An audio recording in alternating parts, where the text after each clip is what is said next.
Hello and welcome. Today we are going to solve review exercise of chapter number 5, ninth class mathematics.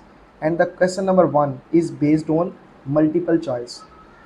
अब यहाँ पर सबसे पहला question है the statement is question 1 4 option are given, 4 option आपको दिए गए हैं अगेंस्ट ईच स्टेटमेंट, हर स्टेटमेंट के अगेंस्ट आपको 4 ऑप्शन दिए गए हैं in circle the correct one, कह रहा है जो करेक्ट है उसके ऊपर सर्कल लगाए।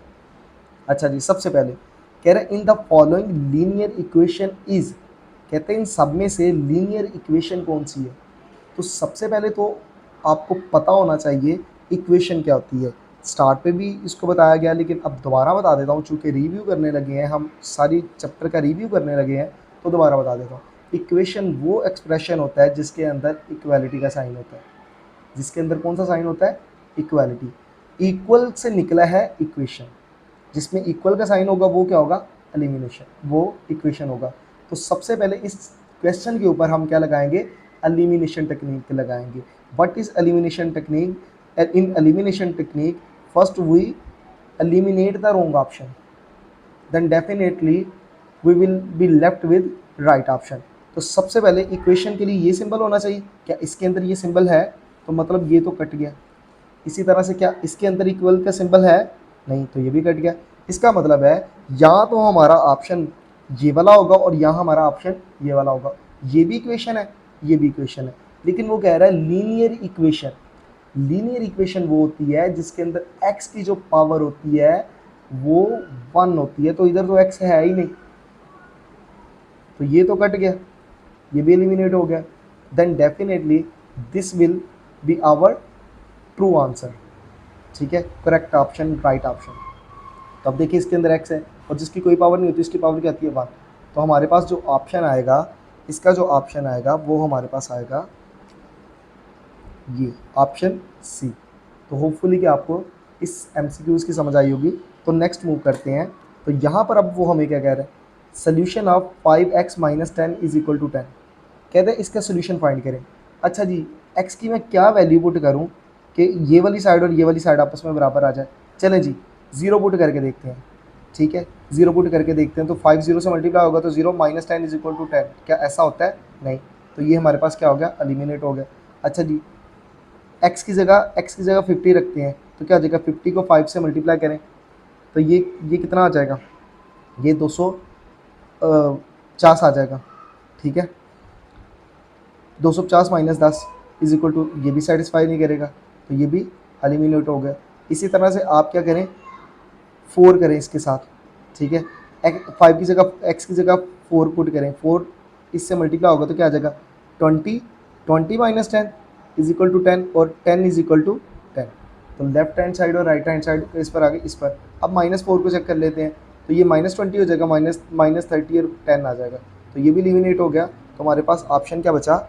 हमारे पास ऑप्शन बचेगा 4। तो देख लें, मैंने एलिमिनेशन टेक्निक लगाई और मैंने क्या किया? अपने क्वेश्चन को सॉल्व कर लिया। लेकिन इसको इस तरह से भी हल किया जा सकता है कि आप इसको ऐसे लिखें 4x - 10 इज इक्वल टू 10। अब हमें वैल्यू किसकी चाहिए? x की। तो -10 को इधर भेज दें तो क्या आ जाएगा? 5x इज इक्वल टू 10, ये इधर जाके प्लस 10 हो जाएगा। ये क्या हो जाएगा? 5x इज इक्वल टू 20 और आपको x की वैल्यू चाहिए 5, इधर आके डिवाइड हो जाएगा तो क्या आ जाएगा? 20/5। तो हमारे पास x का जो जवाब आएगा वो क्या बचेगा? 4। तो आप इसको इस तरह से भी कर सकते हैं। नेक्स्ट हम ये वाला क्वेश्चन करते हैं। अच्छा जी, कह रहे हैं if 7x + 4 less than 6x + 6 then x belong to the interval. तो आप इसको भी इस तरह से कर सकते हैं, लेकिन मैं आपको सजेस्ट करता हूँ कि आप इसको सॉल्व कर लें। कैसे? 7x + 4 6x + 6, तमाम जितने भी x वाले हैं उनको राइट साइड पर कर दें। इसको इधर ले आते हैं तो क्या आ जाएगा? 7x - 6x लेस देन 6 और ये 4 उधर जाके क्या हो जाएगा? -4। यानी कि x वाले एक तरफ कर लें, नंबर्स वाले एक तरफ कर लें। जिसका कोई साइन नहीं होता उसका साइन होता है प्लस। इसका मतलब 7x आपके पास है, उसमें से 6x निकल गए तो आपके पास क्या बचेगा? 1x बचेगा। और यहाँ पर आपके पास क्या बचेगा? 6 प्लस का मतलब है आपके पास है 6 रुपये, आपके पास है 4 रुपये निकल गए तो आपके पास क्या बचेगा? 2। तो कह रहा है x किसके बराबर आ गया? 1 को लिखने की ज़रूरत नहीं होती। कह रहा है 2 से जितने भी छोटे नंबर हैं तो इसको नंबर लाइन पर अगर आप रिप्रेजेंट करेंगे तो ये क्या होता है? 0, ये होता है 1, ये क्या होता है? 2, ये क्या होता है? 3। -1 -2 -3। तो कह रहे हैं x आपका 2 से छोटा है। यानी कि 2 पे आ जाओ। और क्या ये एरो इस तरफ है, तो ये एक्सरसाइज 5.1 जब हमने की थी तो उसको डिटेल से समझा था। तो 2 से सब छोटे, तो 2 से छोटा 1 भी है, 2 से छोटा 0 भी है, 2 से छोटा -1 भी है, 2 से छोटा -2 भी है, 2 से छोटा -3 भी है। तो इस तरफ होता है माइनस इन्फिनिटी और इस तरफ क्या होता है इन्फिनिटी। तो अब देखिए 2 इंक्लूड नहीं है, 2 इंक्लूड नहीं है। अगर 2 इंक्लूड होता तो नीचे इस तरह से लाइन होती, तो इसको ओपन सर्कल ही रहने देते हैं। तो यहाँ पर हमारे पास क्या आ जाएगा, इंटरवल ये बनाना है। तो ये क्या हमारे पास बनेगा, ये हमारे पास बनेगा माइनस इन्फिनिटी से लेके 2 तक, और 2 इंक्लूड नहीं है। इन्फिनिटी पे हमेशा गोल ब्रैकेट, और 2 अगर इंक्लूड होता तो ये स्क्वायर ब्रैकेट, और अगर ये नहीं है तो इसके ऊपर इस तरह से राउंड ब्रैकेट यूज़ कर लेंगे। तो ये हमारे पास ऑप्शन कौन सा है, तो आप इसमें से चेक करें, तो ये हमारे पास ऑप्शन डी है। तो आई होप कि आपको इस एमसीक्यूज़ की समझ आई होगी। अच्छा जी, कह रहे हैं अब vertically line divides the plane into left half plane, right half plane, full plane, 2 half planes. चले जी, प्लेन क्या होता है, प्लेन इस तरह से होता है कि फ़र्ज़ करें यहाँ पर ये सारा का सारा प्लेन है, ये सारा का सारा क्या है, प्लेन है। अच्छा जी, मैं यहाँ पर डॉटेड लाइनें बना देता हूँ।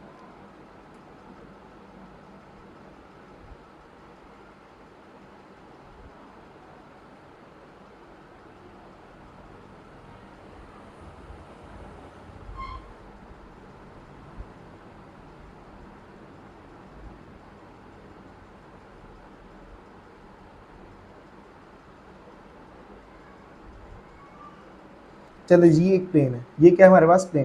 कहता है वर्टिकली लाइन को अगर मैं ड्रा कर दूँ, मैं क्या बना दूँ, कह रहा है अगर मैं एक वर्टिकली लाइन ड्रा कर दूँ, चाहे यहाँ पर कर दें चाहे यहाँ पर कर दें। चलो जी, ये मैंने वर्टिकली लाइन ड्रा कर दी। तो अब इस प्लेन के कितने हिस्से हो गए, 2। तो कह रहा है left half plane, right half, देखें left half plane, right half plane, full plane, 2 half plane. आपने उस एक प्लेन को जब वर्टिकली लाइन लगा दी तो क्या आ जाएगा, 2 हाफ प्लेन, ठीक है। तो ये 2 हाफ प्लेन में हो जाएगा। तो हमारे पास ऑप्शन क्या बचेगा, ऑप्शन हमारे पास बचेगा 2 हाफ प्लेन। अब वो लाइन अगर इधर लगा देंगे तो ये भी हाफ है, वो भी हाफ है, वर्टिकली लाइन, ठीक है। अच्छा जी, लेकिन यहाँ पर जो बात कर रहा है ना, वो दरमियान से सेंटर से बात कर रहा होगा, ठीक है। यहाँ पर उसको सही से मेंशन करना चाहिए था, लेकिन अगर नहीं भी किया तो हमें पता होना चाहिए कि जब आप एक्स वाई प्लेन ड्रा करते हैं तो जो वर्टिकल लाइन होती है वो क्या करती है, वो 2 हाफ प्लेन में डिवाइड कर देती है। अच्छा जी, नेक्स्ट आप देखिएगा MCQs number 5, the equation formed from a linear inequality is called. कहता है जो लीनियर इनइक्वालिटीज़ होती है उसकी जो इक्वेशन हम बनाते हैं इक्वल फॉर्म वाली, उसको क्या बोलते हैं, ठीक है। इक्वेशन वो जिसके अंदर इक्वल का साइन होता है, जिस तरह से आपने इससे पहले पढ़ी हुई है 2x minus 3y is equal to 6, या greater than and equal to 6 था। तो सबसे पहले क्या करते थे, एसोसिएटेड इक्वेशन किया जाती थी। एसोसिएटेड करके जिस तरह से आप क्वेश्चंस में हम किया करते थे एसोसिएटेड इक्वेशन।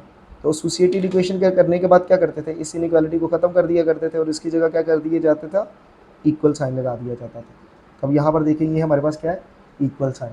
तो कौन सा ऑप्शन होगा, कहता है the equation formed from the linear inequality. कहता है लीनियर इनइक्वालिटी से जो इक्वेशन बनती है उसको क्या बोलते हैं, एसोसिएटेड इक्वेशन बोलते हैं। अच्छा जी, अब ये कह रहा है 3x + 4 < 0 इज़, क्या ये इक्वेशन है, तो इसके अंदर तो इक्वालिटी का साइन नहीं है, तो यहाँ पर हम क्या यूज़ करते हैं, एलिमिनेशन टेक्निक। तो ये कैंसिल हो गया। अच्छा जी, अब कह रहा है आइडेंटिटी। आइडेंटिटी भी बच्चों याद रखें इक्वेशन ही की टाइप है, उसके आइडेंटिटी के अंदर भी इक्वल ही का साइन होता है। तो ये तो ख़त्म हो गए। अब ये है और ये बात कर लेते हैं। कह रहा है ये नॉट इनइक्वालिटी है। इनइक्वालिटी के अंदर यहाँ तो चीज़ कोई बड़ी हो सकती है छोटी हो सकती है। तो ये कह रहा है नॉट इनइक्वालिटी, कि ये इनइक्वालिटी नहीं है, लेकिन हमें पता है ये तो इनइक्वालिटी है।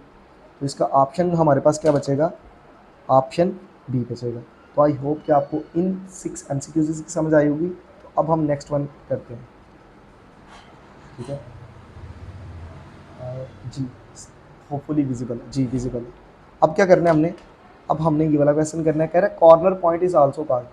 हमने जब इसकी डेफिनेशन पढ़ी थी तो इसकी डेफिनेशन में है कि कॉर्नर पॉइंट को वर्टेक्स भी कहते हैं, कोड नहीं कहते, कर्व नहीं कहते, रीजन नहीं कहते, बल्कि इसको क्या बोलते हैं, वर्टेक्स बोलते हैं।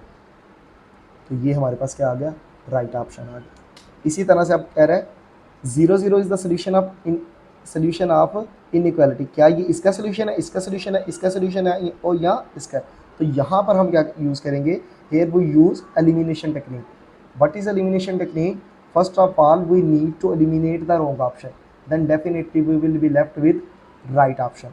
अच्छा जी, करना क्या, पहली वैल्यू x की होती है, दूसरी वैल्यू किसकी होती है, y की। तो x की जगह 0 और y की जगह 5। तो जी करें 4 0 प्लस 5 कामा 0 ग्रेटर देन 8। कैलकुलेटर पे करें तो क्या आ जाएगा, ये 0 ग्रेटर देन 8। जी क्या 0 8 से बड़ा है? नहीं, तो ये तो कैंसिल हो गया। फिर आपने क्या करना है, फिर इसकी जगह 3 की जगह 0 प्लस 0, तो 0 ग्रेटर देन 6। क्या 0 6 से बड़ा है? बिल्कुल गलत। फिर इसकी जगह करें -2 कामा 0 प्लस 3 कामा 0, ये 0 हो जाएगा। तो 0 लेस देन 0, क्या 0 0 से छोटा होता है? नहीं, बल्कि 0 तो 0 के बराबर होता है। तो ये हो गया। तो इसका मतलब है यही हमारे पास राइट ऑप्शन है।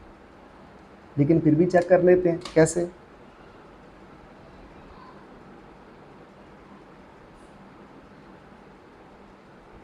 जीरो प्लस 0 ग्रेटर देन 4, क्या 0 4 से बड़ा होता है? तो ये भी गलत है। तो यहाँ पर जो हमारे पास ऑप्शन आएगा, यहाँ पर लेस देन है या ग्रेटर देन है, यहाँ से मैं बुक से पहले चेक करता हूँ।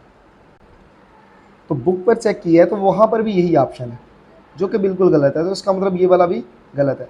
तो कोई भी यहाँ पर ट्रू नहीं है। अगर ट्रू होता तो ट्रू अगर आपने करना चाहते हैं तो बुक के अकॉर्डिंगली ऑप्शन सी हमारे पास ट्रू है। लेकिन ऑप्शन अगर सी ट्रू है तो उसके लिए जस्ट आपको यहाँ पर फिर क्या लगाना पड़ेगा, इक्वल का साइन लगाना पड़ेगा। तो इससे क्या होगा, ये ऐसे हो जाएगा। इसका मतलब 0 या तो 0 से छोटा है या फिर उसके बराबर है। तो देन जाकर ये ऑप्शन क्या होगा, करेक्ट होगा। यहाँ पर एक स्मॉल करेक्शन है जो कि आपको बुक पर कर लेनी चाहिए। अदरवाइज़ अगर ये नहीं है तो कोई ऑप्शन भी यहाँ पर करेक्ट नहीं है। तो अब हम क्या करते हैं, 9th वाला वो MCQs करते हैं। तो 9th वाला हमारे पास है क्या, कह रहे हैं the solution region is restricted to first quadrant is called. कहता है वो सोल्यूशन रीजन जो पहले क्वाड्रेंट पर उसको बांध दिया जाता है, रिस्ट्रिक्ट कर दिया जाता है, उसके ऊपर बंदिश लगा दी जाती है, उस रीजन को क्या बोलते हैं, ऑब्जेक्टिव रीजन। ऑब्जेक्टिव रीजन तो हमने पढ़ा ही नहीं है, ठीक है। सोल्यूशन रीजन, कंस्ट्रेंट रीजन या फिजिबल रीजन, ठीक है। तो ये हमारे पास क्या है, फिजिबल, उसको फिजिबल रीजन बोलते हैं, ये हमने डेफिनेशन में पढ़ा है। अच्छा जी, a function that is to be maximised और मिनिमाइज्ड इज कॉल्ड। कहता है वो फंक्शन जिसको या तो मैक्सिमाइज किया जाता है या मिनिमाइज किया जाता है, उसको क्या बोलते हैं, तो उसको बोलते हैं ऑब्जेक्टिव फंक्शन बोलते हैं।